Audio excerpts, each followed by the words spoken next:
This is your news source evening bulletin for today, Tuesday, the 31st day of October in the year 2023.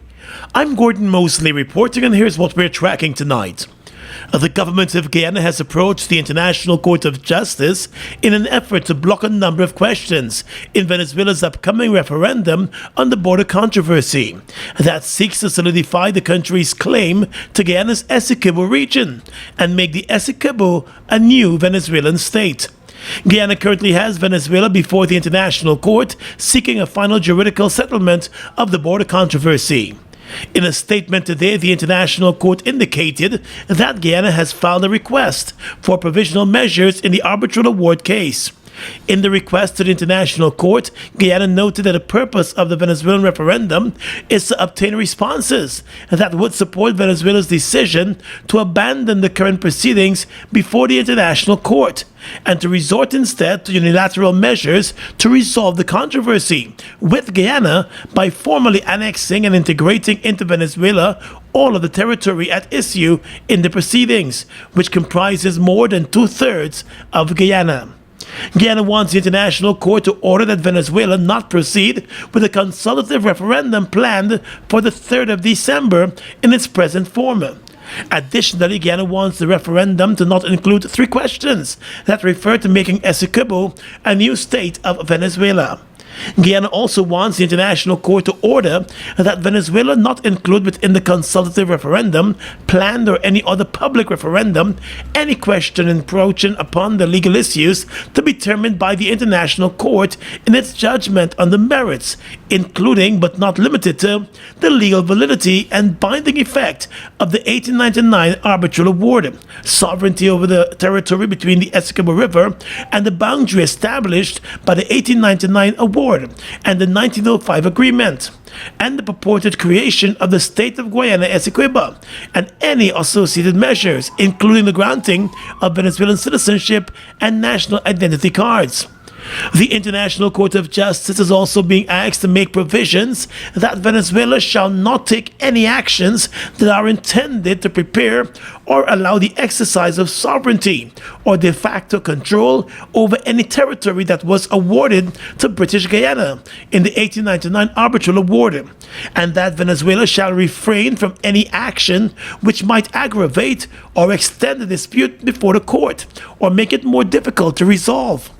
At the earlier start of the main proceedings before the International Court, Venezuela questioned the court's jurisdiction to hear and determine the border matter. The court dismissed Venezuela's objection and has moved ahead with the case. In a statement this afternoon, the government of Guyana said it has no doubt of the validity of the arbitral award and the land boundary, which Venezuela accepted and recognized as the international boundary for more than 60 years. The government said because of the urgency of the matter related to the planned Venezuelan referendum, Guyana has asked the court to schedule oral hearings on its request at the earliest possible date, in advance of the 3rd of December date, which is the date that Venezuela has fixed for its sham referendum. The government of Guyana said Guyana insists, as does CARICOM, the Secretary Generals of the UN and the Organization of American States, and the entire international community, that the controversy over the validity of the arbitral award and the land boundary must be resolved by the International Court of Justice, which will assure a just, peaceful, binding, and permanent solution to the matter in accordance with international law. The government of Guyana also said, in fact, the court itself has determined in 2 separate orders that it has the exclusive jurisdiction to resolve the matter, and it will do so.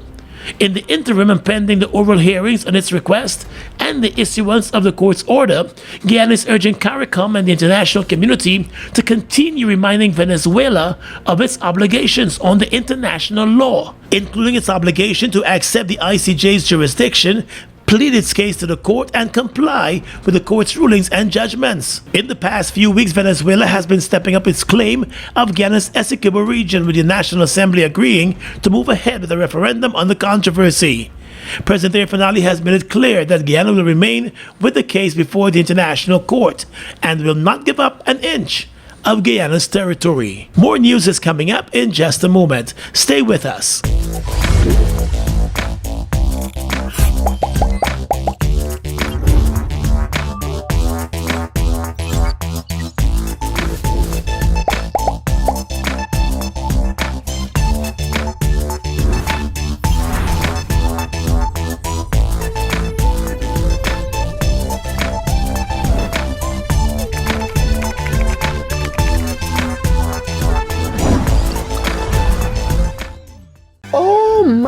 Lord, I just love to shop in this store. My customers, them gonna love all these things.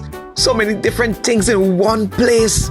Household items, electronics, toys, stationery, confectionery, exercise equipment, shoes and clothes for men, women and children, school things, costume, jewelry, perfume, makeup. Oh, look the makeup! Giftland Office Max, Guyana's favorite department store. It's one of your biggest goals, getting your own home, where memories are made, where happiness lives. You may feel that home ownership or renovation is beyond your reach, but we at Republic want you to know that there's always a way. Ask us about our suite of mortgages. Let's help make your housing wishes come true, or advise on how the equity in your existing home can finance other dreams and goals. Call or go online to learn more. Bust the flavors. We're full of flavors. Bust the flavors that me crave for. We're full of flavors. Tell your neighbors about the bust the flavors. Grab a bust the flavors. Yeah, thirst buster. Grab a buster. Bust the flavor, taste the savor. Bust the flavors. Bust the flavors.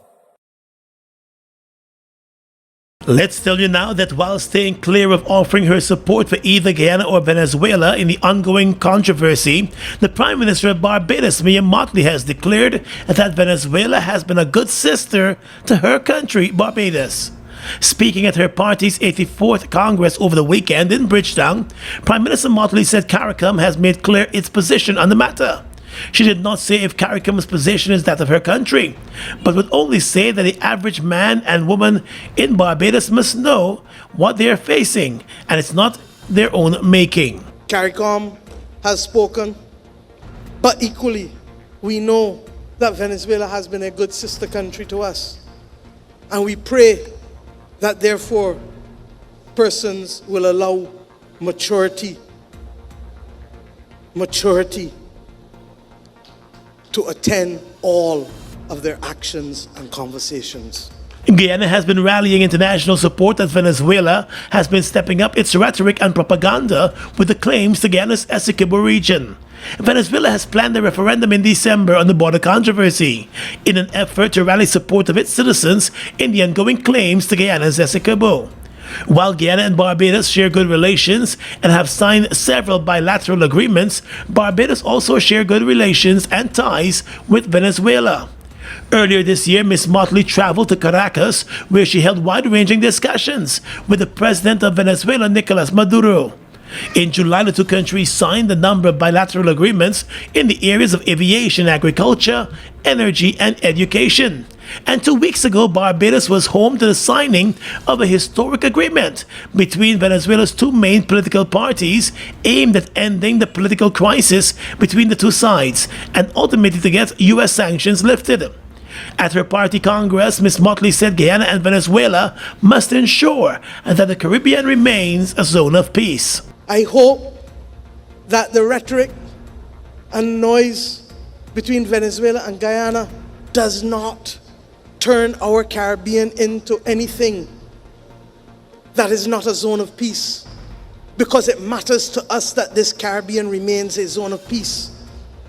And we ask those parties to recognize that their actions go beyond their two countries. The Barbadian Prime Minister also said it is important for Barbados to craft its own future responsibly, as she alluded to the falling oil prices as a result of the Gaza-Israel conflict. Vice President Barbara Jagdeo believes it was misguided for the administration of the Guyana Police Force to place the Spanish word for police on local police vehicles. Earlier this month, a number of police vehicles were noticed with a new Policia signage plastered across the sides and the back, triggering public outrage. The Guyana Police Force cited the growing number of Spanish-speaking migrants for its decision. However, at a community meeting over the weekend on the east coast of the Demerara, Vice President Barbara Jagdeo said the addition of the Spanish signage should have never taken place, indicating that the Policia signage should be removed. It's misguided. The police should have never put Policia there. What It's misguided. They should have never. It's not the emblem.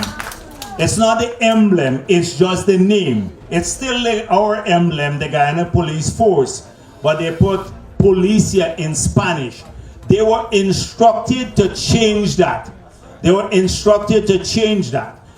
They must put police. They can put in small letters, Policia, and in Portuguese, in Spanish, etc. With the neighboring Venezuela raising its voice in its ongoing claim of Guyana's Essequibo region and scores of Venezuelan migrants coming to this country weekly, many citizens said the police force's decision should have been better thought out. Opposition Member of Parliament and former Public Security Minister Kemraj Ramjatan has criticized the decision, and he believes the Spanish word for police should be removed completely from the vehicles. The Vice President said change to add the word policia to the police vehicles should have never been made. The key thing is police, where Guyana is English speaking, and they must put police at the top, and they were instructed to change that. Okay? So that was the instruction to the police force. It's misguided. Well, the Guyana Police Force has not said much on the issue, despite the widespread pushback from the public. So going on, champ? I passed here last week and this shop lock up tight. Why? We come down with the flow, so we have to take a couple of days. I can't deal with them kind of setbacks, man. I just get a headache when you see I can't make me little bread. I know them ways, champ. But thank God for NIS. NIS? What you got to do now with NIS? I mean, what I got to do with NIS? I registered as self-employed and I make monthly contributions to NIS. So you see, for them days I lose, NIS pay me back for most of them days. What? That's good. You know, I always used to believe that it's only people in big offices and so they pay NIS. Nah, man. NIS for any working person between the ages of 16 to 60. And as self-employed, you get all the benefit as an employee, except for industrial benefits. So what I gotta do for set up this thing? All I gotta do is visit NIS on breakdown, or if you're living out of town, you visit any NIS closest to your location. And once you register and your registration complete, you can start making NIS contributions. Alright, so what I gotta work with and like how much money I gotta pay a month? Man, I ain't gotta work with no big money. All I gotta work with is your birth certificate and any farm ID. And when you reach down there, ask for the compliance department. Good. Thanks for the information, bro. As soon as I left here, I went straight to the NIS office. For further information, please visit the website at www.nis.org.gy,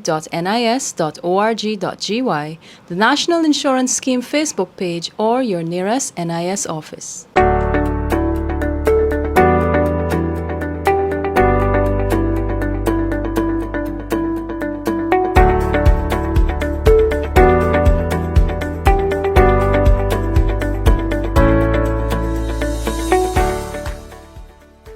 In the courts right now, while showing no emotions, 24-year-old ex-policeman Eugindra Sugdiyo walked into court this morning wearing handcuffs and was charged for the murder of 21-year-old businessman Amit Singh.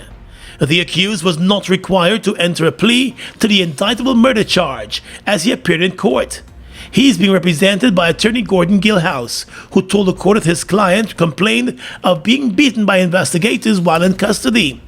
Attorney Latmir Hamad has been appointed as the special prosecutor in the case. She told the court this morning that in addition to the police recovering a large quantity of money that was stolen from the murder victim, investigators were also able to recover a bloodied piece of wood, which is suspected to be the murder weapon, as well as blood-soaked clothing. The accused was remanded to jail on the murder charge and was told that the matter will continue on the 28th of November. A post-mortem examination conducted on the body of the murdered businessman Amit Singh listed the cause of death to be blunt trauma to the head, his neck, and his face. Based on the findings of that post-mortem examination, it was confirmed that the youth was savagely beaten to death. His body was found wrapped in a sheet at an empty Middle Road La Penitence house last Tuesday. Singh had gone to the house with Eugindra Sugdiyo, the main suspect, to purchase a large quantity of gold for his gold trading business. However, according to the police report, he was attacked, robbed of his money, and badly beaten by Sugdiyo at the house. The house where the body was found is owned by the family of the murder accused. Police investigators arrested Sugdio in connection with the murder, and he later led investigators to his Diamond East Bank Demerara house after reportedly confessing to the crime, according to a statement from the police. At his home, investigators said they found just over $7.7 million that they believe belonged to the dead businessman Amit Singh. 3 other men were arrested in connection with the murder. However, while they admitted that they were employees of Yogindra Sugdio, the prime suspect, they denied any involvement in the crime. As the family of the young businessman prepare for his funeral tomorrow, the family of the main suspect has dispatched a letter of condolences to the grieving family. One of the companies recently awarded oil blocks in the government's bidding process intends to focus heavily on employment opportunities for Guyanese, while also focusing on protecting the environment. The International Group Investment Incorporated IGI was one of 8 companies that were recently awarded oil blocks offshore Guyana. The IGI company was awarded 2 oil blocks. The company is owned and managed by husband and wife Dr. Levi Wilson Odo and Esther Allison Odo.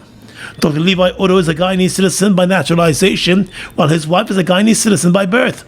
IGI's parent company is based in the United Kingdom. According to a statement from the company, it sees itself as a significant force in multiple sectors, with investments in construction, education, agriculture, and oil and gas. The company said its involvement in the oil sector focuses on delivering reliable energy solutions, while prioritizing sustainability and environmental stewardship. Embracing Guyana's local content policy, the IGI company stated that it is committed to building local capacity by creating employment opportunities and facilitating employee training, strongly favoring Guyanese hires. It was also noted that the company aims to work closely with local businesses and suppliers to improve their service standards, giving preference to Guyanese suppliers whenever possible. On the environmental front, the company noted that recognizing the importance of minimizing its carbon footprint, it will collaborate with the Environmental Protection Agency to enforce best practices for ecological balance and natural resource conservation. The carbon footprint refers to the total amount of greenhouse gases released into the atmosphere. In announcing the oil awards last week, Vice President Barra Jagdeo said the government will meet soon with the companies that have been awarded the oil blocks to work out the modalities. The AfriCaribbean Forum wrapped up today at the Marriott Hotel here in Georgetown. Barbados' Prime Minister Mia Mottley has hailed the role of the African Export-Import Bank for its contribution to the development of the Caribbean region. Speaking during the second AfriCaribbean Trade and Investment Forum at the Marriott Hotel here in Guyana, the Prime Minister said that the bank stepped in to help the region during the COVID-19 pandemic, when the region was finding it difficult to access financing. She noted that although there are a number of countries in the region that are still to become members of the bank was still able to extend a $1.5 billion line of credit to the region. The Prime Minister of Barbados said that the region has been recording tremendous progress from its relationship with the African Export-Import Bank in areas that truly matters. And not that other assistance or partnerships don't matter, but at a time of great international turbulence, the capacity to be able to have access to capital as oxygen is absolutely critical. In addition to that, the ability for our private sectors to begin to know one another is the next most critical step. Prime Minister Mottley called on the private sector across the region to step up, while governments in the region provide the enabling environment for investment and growth. The Barbadian Prime Minister also noted that the region needs joint venture companies and more partnerships to expand the economy of the region. It cannot continue. And we have said this, but we are now ensuring that those of you who have the ability to want to make that difference can do so with us. Ms. Mottley also said the establishment of Republic Bank in Ghana was a major step for Caribbean entities because it allowed for people to understand the ecosystem and the landscape. Similarly, she said it is hoped that the African Exim Bank and other commercial banks can be established in the region to make a difference to the level of the economic activity in the Caribbean. But more importantly even, to give confidence to the players from Africa with whom they have already existing relationships that this is an area where business can be facilitated, not just by governments, but by dealing with entities with whom you already have a relationship. The Barbados Prime Minister also said the African Exim Bank has an important role to play in helping the region in its fight against climate change.